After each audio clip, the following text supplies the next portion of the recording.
quelques exemples de ce type de bataille. Nous allons lier trois choses. C'est pour ça que ce n'est pas une bataille personnelle. Certains me disent, la mine un peu gourmande, « Oh, monsieur Mélenchon, surtout pas une bataille de catch. » Moi, je ne pratique pas le catch, je vois bien qu'ils ne rêvent que de ça. Mais si vous ne voulez pas que ça soit une bataille de catch, les observateurs, écoutez ce que je dis. Peut-être que vous pourriez commencer la critique de mon plan de sauvetage à propos du rissotti. Peut-être que vous pourriez me répondre sur ce que je viens de dire à propos des lunettes. Ça vous intéresse pas, les lunettes des gens? Moi, si. Qui est-ce qui est le plus concret ici? Moi, ça m'intéresse. Je ne comprends pas comment la 5e puissance du monde, un pays qui est plus riche qu'il n'a jamais été de son histoire, peut accepter qu'il y ait des gens dans le pays qui marchent et qui n'y voient pas clair simplement parce qu'on n'aura pas trouvé les 3 francs 6 sous pour leur permettre de se rembourser quand ils achètent des lunettes. Je ne le supporte pas.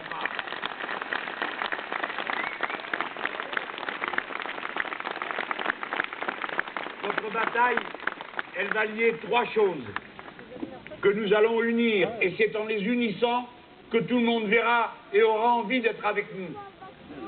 À tous ceux qui sont fâchés, mais pas fachos,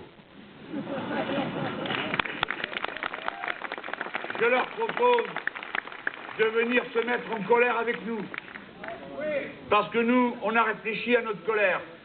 Et on en a fait pas que de la colère, on en a fait quelque chose de positif, de créatif, d'organisé, de discipliné, de joyeux, de volontaire, et qui porte en nom notre grand rassemblement, mais notre programme, l'humain d'abord.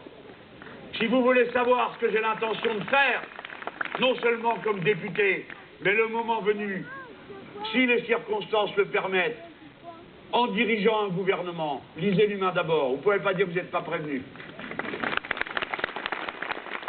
Nous allons prendre 3 éléments. Le programme. Deuxièmement, notre culture. Nous sommes porteurs d'une culture qui doit avoir le courage de dire son nom, de ne jamais reculer. Oui, nous croyons que la valeur principale de l'existence, c'est l'amour et la fraternité. Et donc, d'aucune manière, nous n'acceptons de la compréhension, de la compassion pour ceux qui, sous l'empire de la colère ou de je ne sais quoi, se mettraient à avoir des votes et des comportements racistes. Nous croyons, nous, immigrés français, et à plus forte raison, enfants et petits-enfants d'immigrés qui formaient avec nous tous la patrie commune des Français. Même patron, même combat. Même cœur humain, mêmes affections. Nous sommes heureux de vivre ensemble et nous ferons honneur à nos anciens qui nous ont précédés dans cette voie. Je vous demande, vous qui connaissez chacun de vos voisins mieux que moi, de les regarder dans les yeux et de leur demander: est-ce que tu aurais dit ça à ton grand-père? Est-ce que tu aurais parlé de cette manière à ta grand-mère? Est-ce que tu lui aurais dit, comme ça a été dit à l'époque, rentre à la maison? Ou bien est-ce que tu lui aurais dit, regarde comme nos enfants sont beaux, regarde comme ils s'amusent ensemble, regarde comme la vie est belle, regarde comme on est fort, dès lors qu'on s'aime et qu'on se tient les coudes, plutôt qu'on se montre du doigt. Voilà la culture dont nous sommes porteurs, la beauté, l'intelligence, la lumière. Et enfin, je vous l'ai dit, nous sommes les héritiers d'une histoire qu'il faut porter bravement et redire aux gens d'ici. On dit il y a une insécurité culturelle. Bon, d'accord. Insécurité culturelle qui justifierait que tout d'un coup on se sente plus français à l'extrême droite, alors que l'extrême droite n'a rien à voir avec l'esprit de la République française. Et puis franchement, hein, l'insécurité culturelle, il n'y a qu'à regarder le prénom des gens. Hein. D'accord, il y en a qui s'appellent Mohamed, mais il y en a d'autres qui s'appellent Steve, c'est pas plus français. Allez. Il faut laisser toutes ces balivernes. Appelle-toi comme tu veux. Peu importe, du moment que tu es un type sympa ou une fille chic, tout va bien. C'est ça qui compte, c'est les sentiments, c'est la qualité humaine. C'est pas le prénom ou la religion, on s'en fout.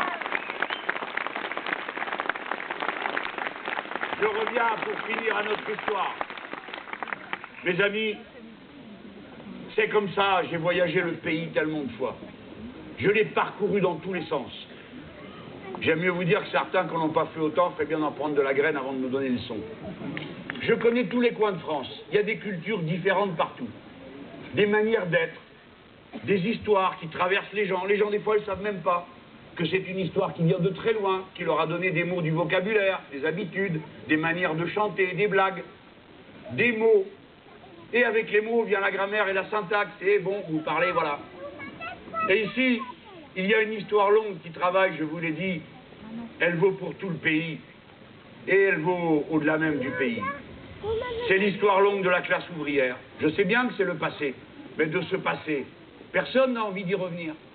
Bien sûr que non, c'était si dur, c'était si pénible. Nous sommes les premiers à savoir que c'était dur et pénible. Je ne crois pas qu'il y ait des gens qui ont envie de retourner au fond de la mine. C'est pas le sujet. Mais les mêmes qui avaient ce cœur brave pour le faire et qui se sont donné tant de mal pour que leurs enfants soient éduqués correctement et que ceux-là ont commencé une vie avec un meilleur point de départ que leurs parents, comme chacun d'entre nous essaye de l'organiser pour la génération suivante. Ils sont prêts, braves comme ils sont, à se donner de la peine, à faire valoir leur mérite, leur talent. Ils ne demandent que ça. Bon, il faut donc que nous rappelions cette histoire profonde et son état d'esprit, parce que c'est comme ça qu'on va en quelque sorte assainir la situation, clarifier les esprits. Il y a une très belle histoire ici. Et c'est une histoire dont une femme est l'héroïne. Mes amis, nous autres de gauche, nous avons commis l'erreur dans le passé de renvoyer beaucoup de questions au jour où ce serait le socialisme. Le jour où ce serait le socialisme, tous les problèmes seraient réglés. Et d'ici là, on n'en voyait pas un qu'on avait sous le nez. Le problème qu'on a sous le nez, c'est que la partie de la population, quelle que soit la classe sociale qui est la plus maltraitée, ce sont les femmes. Et notre histoire n'a pas assez de visages féminins pour donner de l'exemple et à penser à celles qui subissent des modèles héroïques, comme nous les hommes, nous en avons tellement, et à nos filles, pour qu'elles aient le goût de tenir tête et d'être autonomes. Aujourd'hui, les 3/4 des personnes qui sont payées au SMIC sont des femmes. Les 3/4, que dis-je, davantage de celles qui sont dans la précarité, ce sont des femmes. Et souvent, c'est elles qui portent tout sur le dos, vous le savez comme moi. C'est pourquoi nous devons être très attentifs à tout ce qui concerne les luttes que mènent les femmes pour leurs droits. Et lorsqu'elles ne sont pas en état de lutter, nous devons aller apporter notre concours et toute notre chaleur. Nous autres, le Front de gauche, nous réclamons comme un titre d'honneur d'être un front féministe. Nous portons les valeurs de libération de tous les opprimés, en commençant par la moitié du monde. Et c'est la plus grande moitié. Voilà pourquoi, quand j'ai regardé les livres d'histoire locale, je cherchais les femmes. Et j'ai été absolument ébloui par ce que j'ai vu. Je ne connaissais pas ce personnage, peut-être que vous la connaissez bien, mais moi je ne savais pas, je n'ai jamais vu son portrait, je n'avais jamais entendu son histoire. C'est Émilienne Maupetit. Eh bien, mes amis, vous avez bien de l'honneur d'avoir connu une femme comme ça parmi vous. Alors, pour ceux qui ne savent pas, quand l'occupant nazi a occupé cette zone, il lui avait mis un statut spécial pour surveiller les travailleurs parce que c'était une production stratégique que le charbon. Et la grève a été démarrée quand l'occupant a diminué les rations de ravitaillement et baissé les salaires. Et les ouvriers mineurs ont mené une bataille absolument inouïe, pas assez connue à mon goût. 100 000 mineurs sur 143 000 sont entrés en grève, au péril de leur vie. Et cette grève, comme chaque fois que la classe ouvrière sait se serrer les coudes, a fini par être une grève victorieuse, parce qu'on a rétabli les ravitaillements et ils ont obtenu le rétablissement de leur salaire. Mais pour tenir bon dans cette lutte qui a été au fond la première défaite de l'occupant, ici même, en 1941, il fallait que les hommes, quand ils rentrent à la maison, aient autre chose à apporter que des mauvaises nouvelles. Il fallait qu'ils y trouvent la force de se recharger pour le combat. Et qui a mené cette bataille extraordinaire? Les femmes, bien sûr. Et à leur tête, Émilienne Maupetit. C'est pourquoi j'ai décidé, avec mon camarade Hervé, qu'on allait faire une édition de son portrait. On a sollicité plusieurs dessinateurs, et déjà j'ai des réponses. Par exemple, on m'a dit que le dessinateur Tardy était d'accord. Nous allons faire son portrait. Nous allons le diffuser. Ce sera notre héroïne.